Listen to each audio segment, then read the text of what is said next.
Hello students, I hope you are all keeping well at home. This is my second video for class 8 computer science. In the last video I told you about chapter 1 about operating system, graphical user interface, role and functions. Today we will see chapter 2.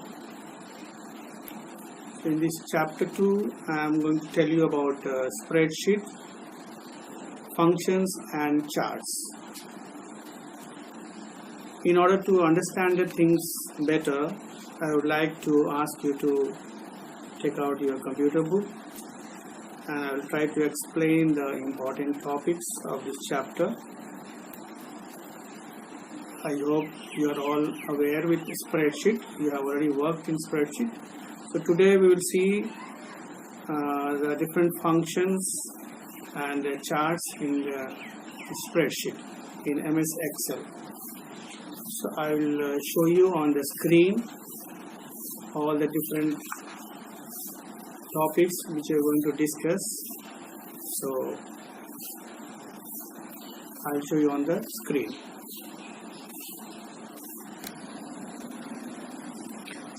So this is your desktop. Let's start with what is a cell. A cell is the smallest unit of a worksheet which is formed at the intersection of row and a column. Each cell has got its own cell address for reference. So let us open MS Excel. This is MS Excel. So this is the application window of MS Excel. In the last class I told you, in the last video, this is the application window of MS Excel.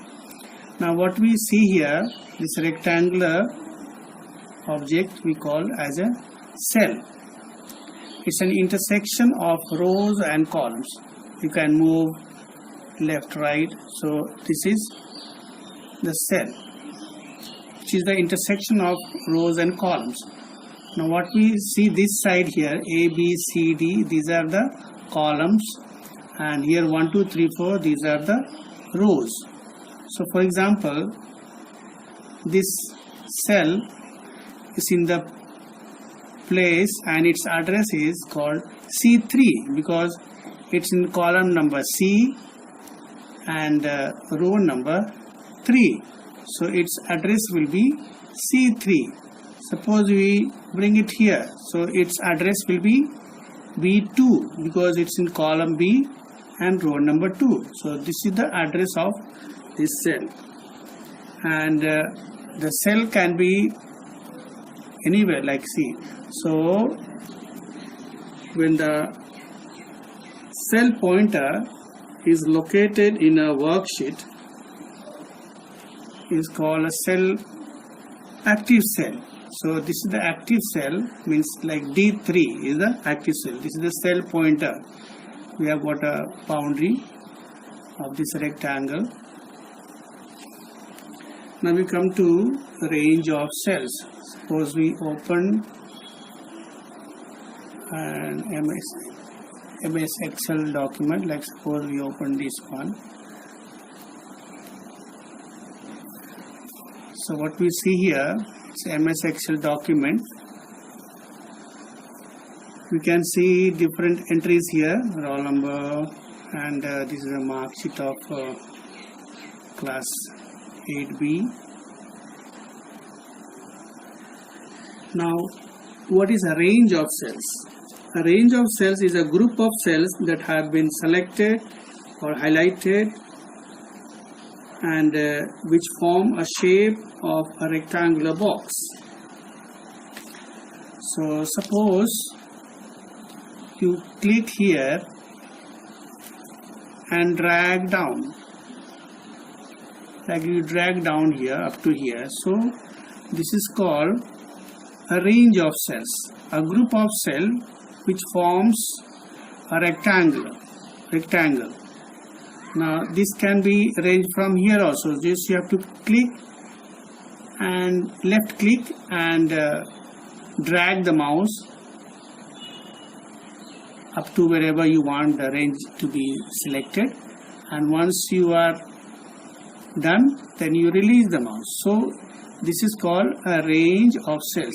Start from the cell A7. This is the address of this cell A7, column A and row 7, and this is the last cell here in this range, and its address is I.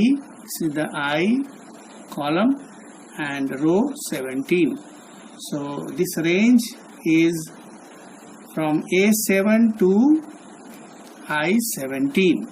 This is called range of cells, and this is how we select the range also.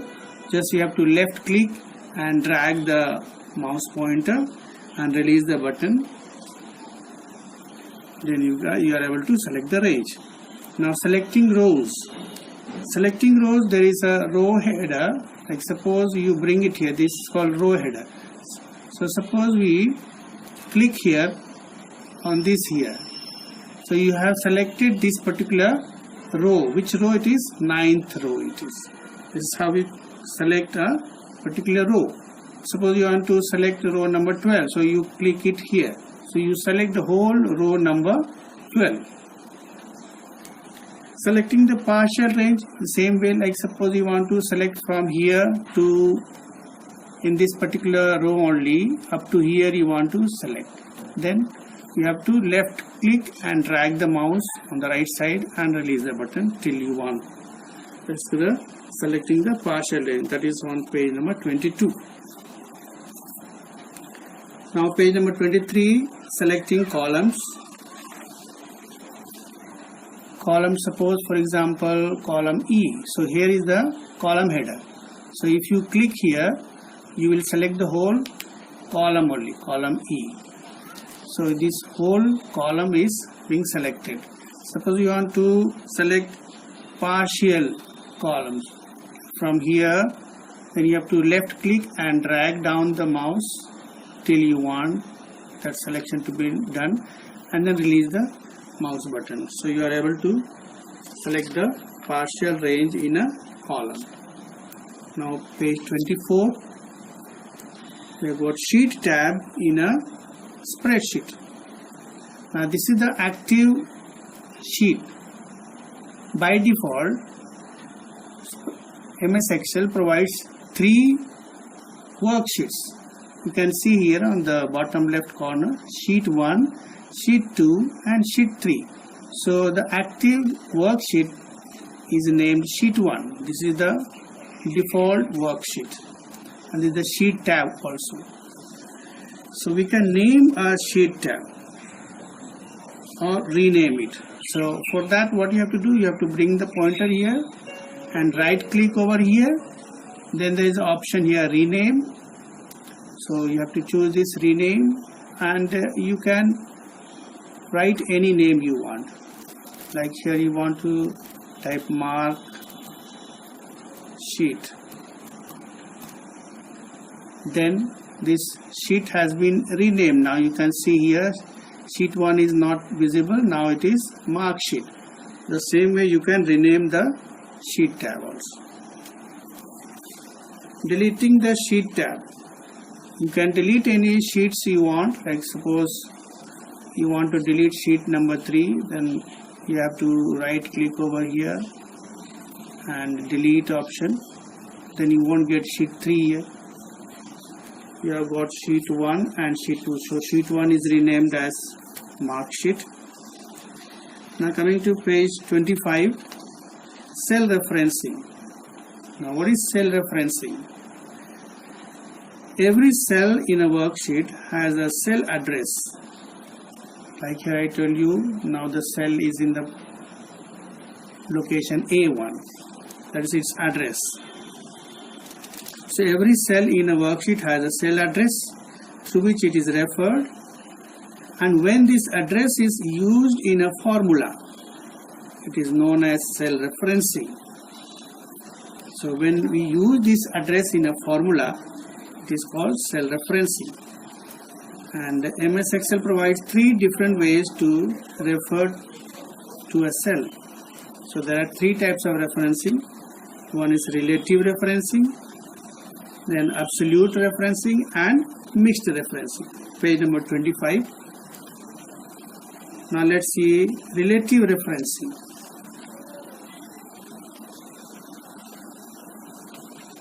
Now see here, in this worksheet, we have entered the marks or different subjects of 10 students. Now suppose we want to find out their total. So you write here total. Then here in this cell we want the total of all these cell values from E7 to K7. So we give the formula. When we type the formula, we start always with equal to sign. Okay, then we give the functions like sum. I'll tell you after a few seconds. This is sum to find this one function to find the sum. So after sum, you give the bracket and give the starting address of the cell. Like we have got here 78 is in which cell? This is in E7. So we type here E7. E7. Let's type in capital letter E7. And then we give column to mention the range. So the last cell address will be your K7. K7. So now you can see these all cells have been highlighted. They are put into a rectangle. So and then you put the bracket. So we have given a formula here.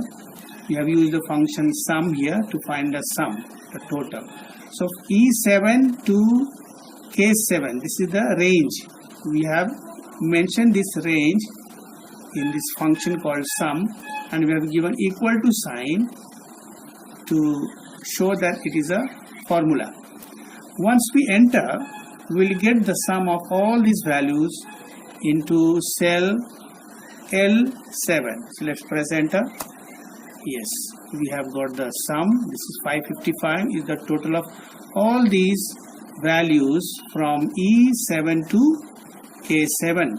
So this is the way we use a formula in a spreadsheet, and we have used the function sum over here. So once you come to this is the active cell now, and what formula we have used, that is visible here in the formula bar. Sum equal to sum E7 colon K7. Now what we do, when we copy this formula, suppose we bring here pointer. Now this is the pointer has changed into a white cross. When you bring this white cross to this right bottom corner to this,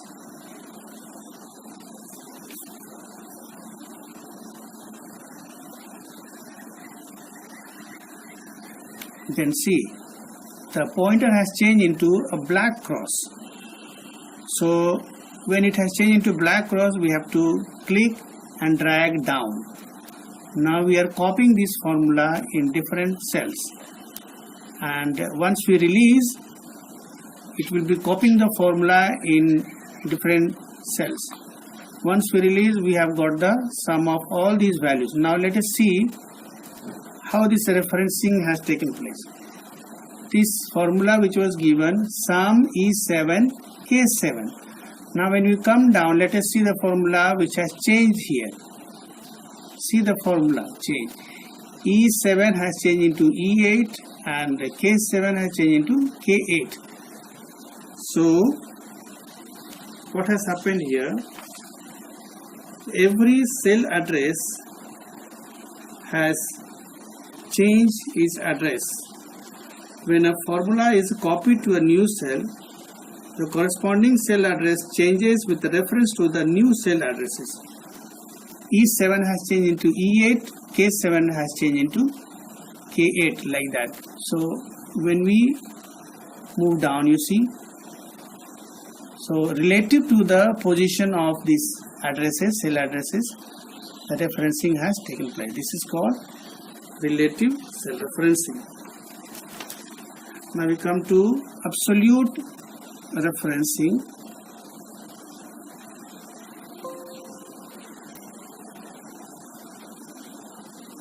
Now I will show you another one.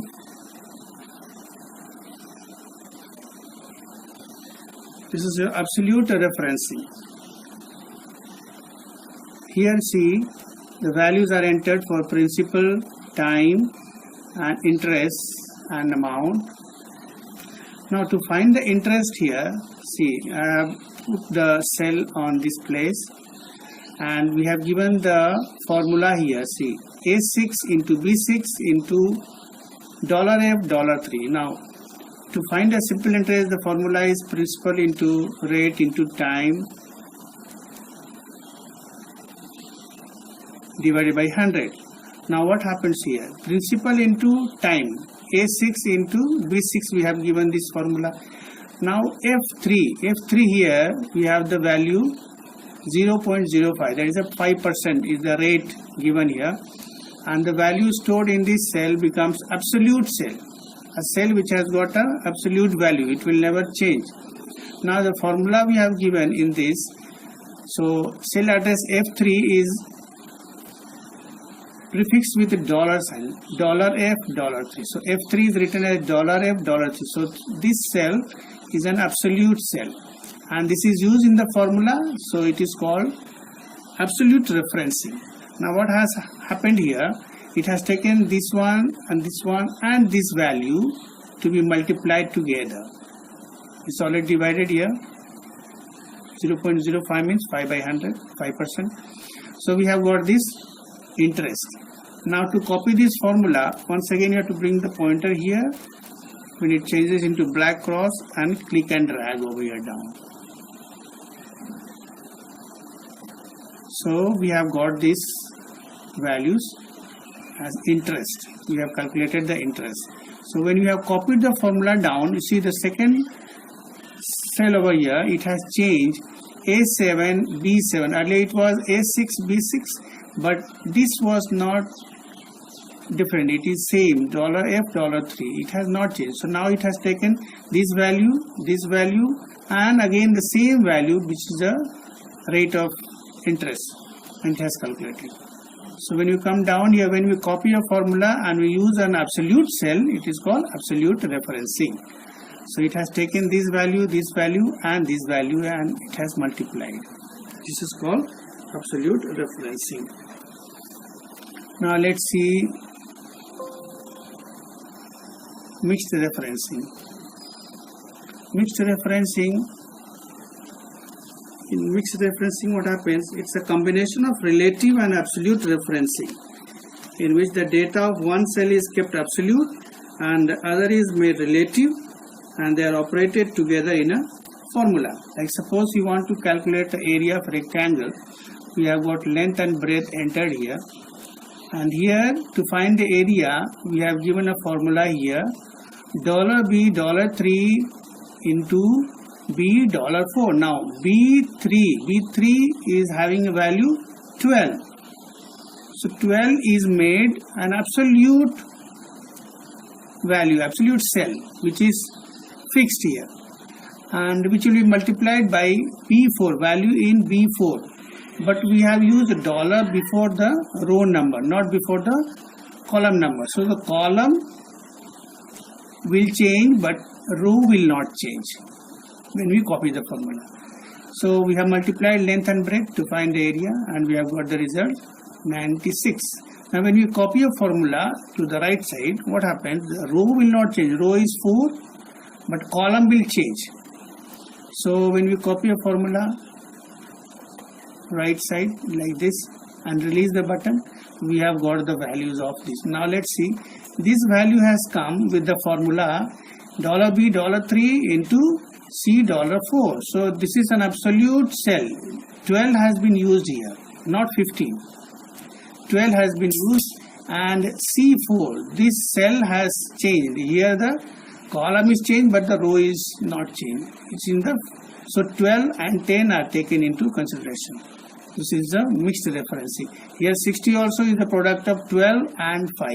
So the cells which are used in the formula is B3, which is an absolute cell, and D4, which is a mixture of absolute and relative. So this is called mixed referencing. So there are different functions which are used. I'll show you how the functions are used.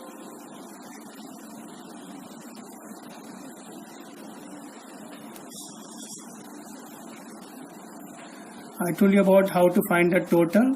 Now suppose you want to find the average. So you have to give the formula average and give the range. I suppose you want to find the average of the values from E7 to K7. So we give the bracket here and we get the average over there. Sorry, first we have to write over here average, the heading. I made a mistake. So here you have to give the formula again, average full, not AVG. Then E7 to K7. And then we enter, we get the average.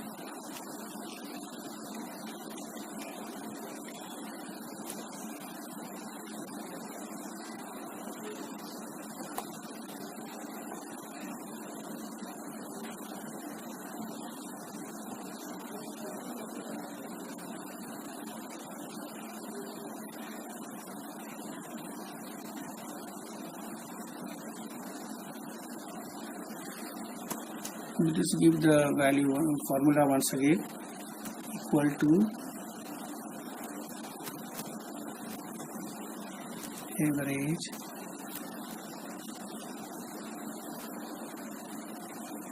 E7 to K7. So we have got the average here, you can see. The same way we can copy this down.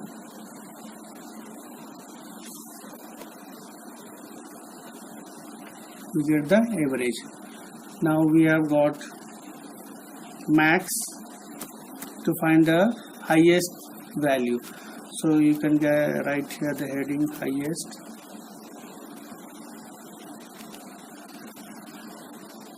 You can resize the column.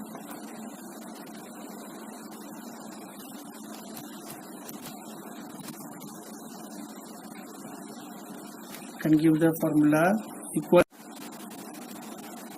E7 K7. So we get a maximum of all these marks. You can see the 96 is the largest, so it is shown here maximum. You can copy down like this. Then you can get the minimum. So for this minimum we have got the function min. Same formula will give E7 K7.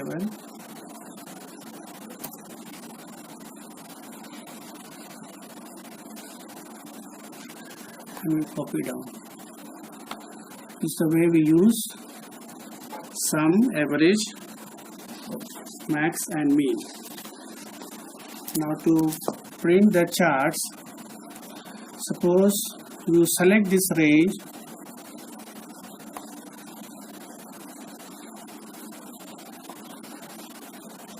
and click right button over here.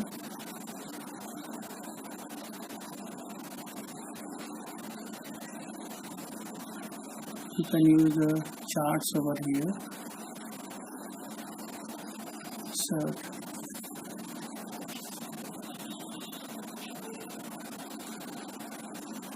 column, you can get the graph drawn over here. So it's very easy. You have to select the range only for x-axis and y-axis. This is x-axis. sorry, this is y-axis, this is x-axis for all these names. And you can change the type of the charts also. Change the chart type, like suppose you want like this, you can select. You get different types of charts. Okay,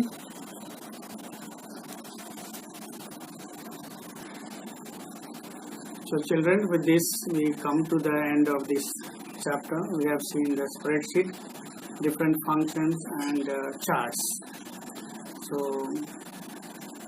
study your book, learn the study material also which is sent, do the exercises in your computer copy, complete the assignment which is given to you. Stay home, stay safe. See you in the next video. Till then, take care. God bless you.